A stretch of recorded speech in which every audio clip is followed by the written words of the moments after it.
Hey guys, Fantastic Mr. S here again for another episode of Musical MVPs. Last episode I mentioned that I was born in the 1990s.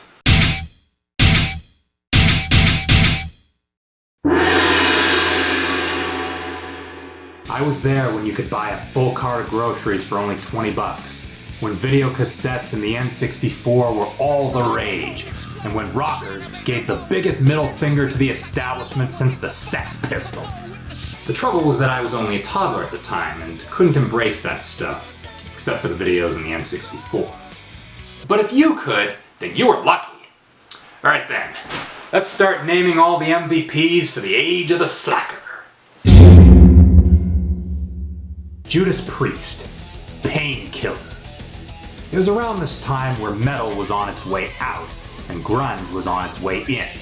And I can't think of anyone better to cap off the golden age of metal than with one of its originators. They had been through a number of drummers over the years. A real-life Spinal Tap, if you will. But then, enter Scott Travis, who gave the band that extra push over the cliff. Never before had you heard that much energy and power from Judas Priest. That drum opening alone is the stuff of legends.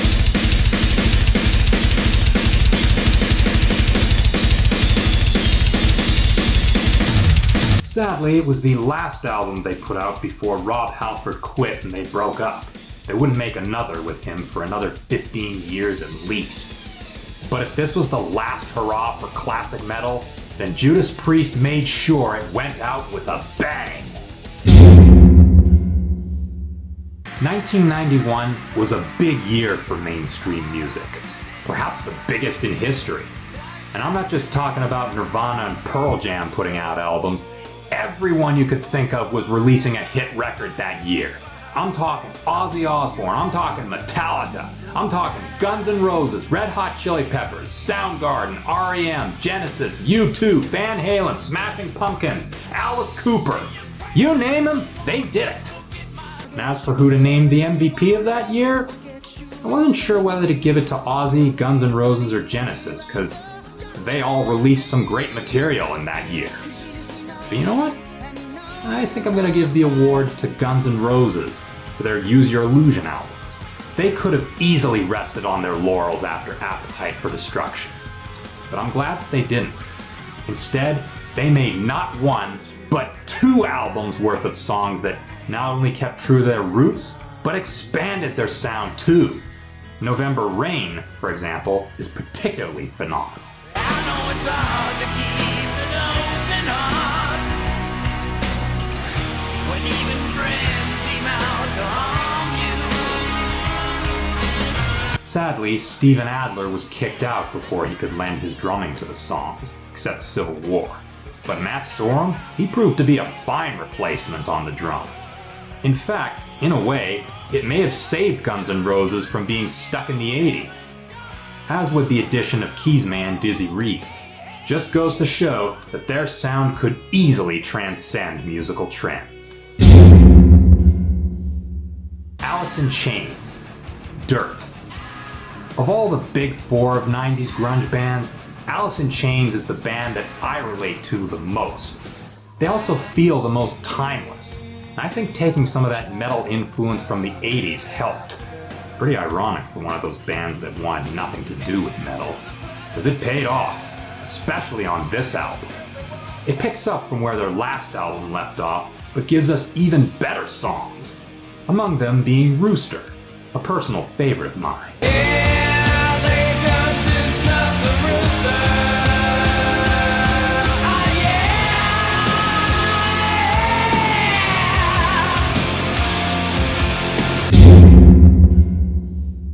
Meatloaf, Bat Out of Hell 2, Back Into Hell.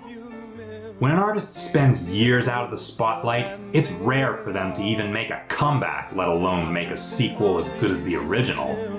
Meatloaf managed to do both. He came back stronger and more emotionally charged than ever before, and he brought back lyricist Jim Steinman, as well as several players from before. On top of that, the single I'd Do Anything for Love But I Won't Do That would have to be his most famous song ever, #1 on the charts, to to be exact.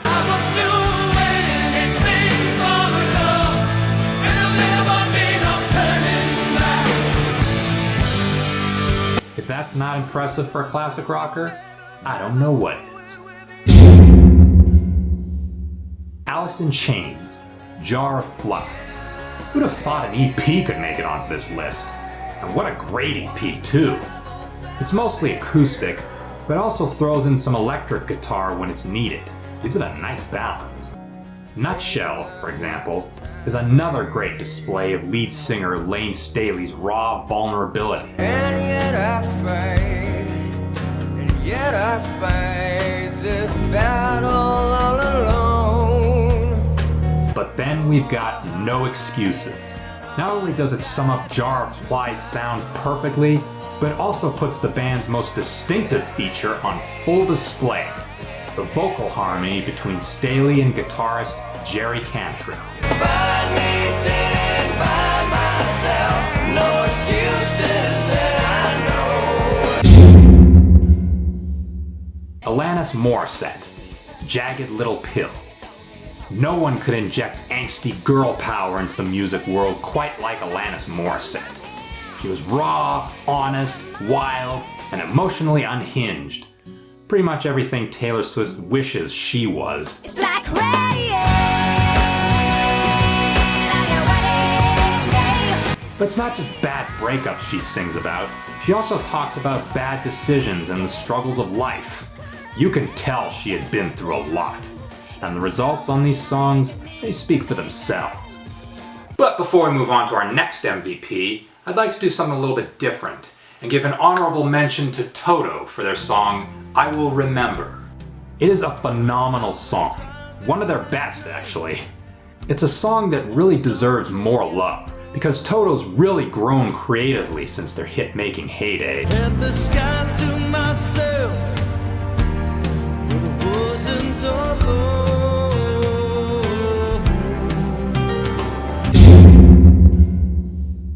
And speaking of honorable mentions, I also want to give one to Dio for This Is Your Life. I gave it its own review before, but I do want to reiterate that it showcases Ronnie James Dio at his most poignant, both lyrically and as a singer. Alright, now for the actual MVP of '96. That would be Metallica, Load. A good chunk of their old school fan base turned on them for going mainstream and losing the more thrashy aspects of their sound. I wasn't one of them.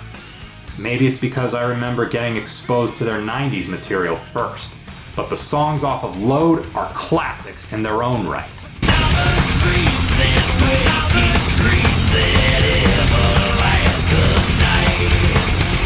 I also noticed that Metallica dropped their tuning down as of this album, which I think makes sense here. Can't really explain why, but it helps to give their more hard rockin' stuff that extra bit of flavor.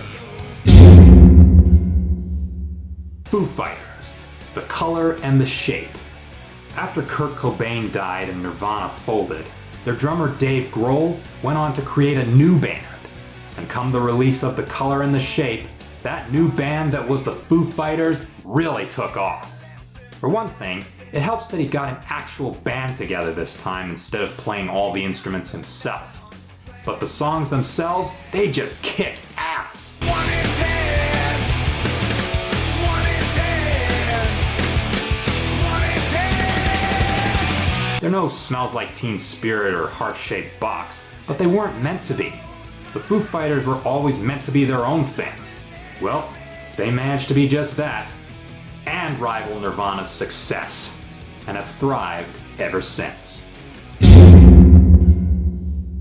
This was the year that things started to turn around for hard rock. It began reincorporating those metal characteristics that were ever so present in the 80s, but in a different way. And Godsmack's first album was perhaps the best example of this. Because when I listen to Voodoo, for example, I think of deep, dark caves or temples lit by torches. No more meaning to my life. No more reason to stay. I also love Sully Erna's vocals. He's got the tightness and control of James Hetfield and Lane Staley. and it is just awesome. 1999 was quite the year for comebacks. You had artists like Cher and the Red Hot Chili Peppers and even Santana putting out hits again. But there's no artist comeback from that year that I enjoyed more than Phil Collins and the Tarzan soundtrack. Say what you want about how he ruined Tarzan, but I don't think that movie would have been the same without him.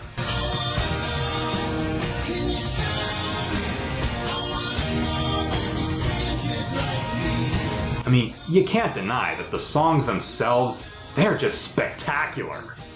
Well, maybe the nostalgia critic can, but different critics, different opinions. Collins showed that he hadn't lost his touch, and therefore, I don't think anyone was more fitting to draw the 20th century to a close than him. You know, for a generation of slackers, these guys weren't such slackers after all, at least creatively. Alright, hardcore fans, get ready to have a tantrum, because you are not going to like who I'm going to name the MVP of the decade. That's Metallica. You can bash them all you want. They sold out. They're not thrash anymore. Lars Ulrich can't play. Yeah, I've heard them all. But you know what? That change in musical direction is exactly what Metallica needed.